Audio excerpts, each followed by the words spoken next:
There's a moment when the discomfort stops being internal. You're not just questioning yourself anymore. You start looking outward at other people. And suddenly, everywhere you look, everyone seems ahead, more successful, more certain, more settled, and you feel behind.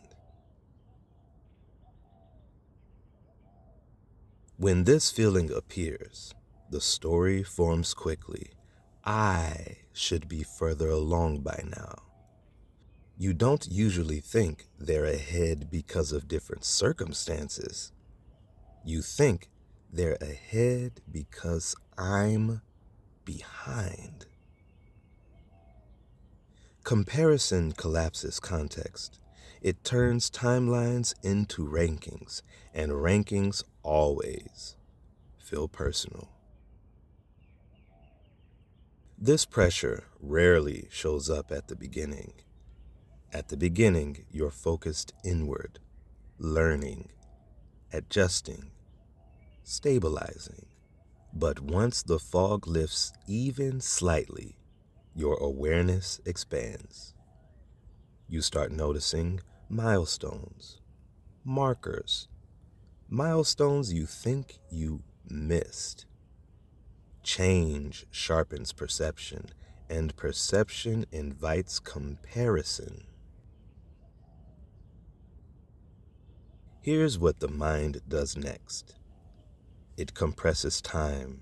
You compare your beginning to someone else's middle, or you start restructuring phase to someone else's visible outcome. Years of unseen work get flattened into a snapshot, and your timeline feels deficient by comparison. Not because it is, but because it's being measured incorrectly. Other people's progress feels authoritative. It looks stable, certain, complete. What you don't see is their uncertainty, their earlier days, their quiet resets. You're comparing your internal process to someone else's external signal. That comparison is always lopsided, and lopsided comparisons always hurt. Feeling behind creates pressure to accelerate. You start thinking, I need to catch up. I'm wasting time. I should be further already. That urgency pushes people to rush decisions, skip stabilization, adopt paths that won't fit.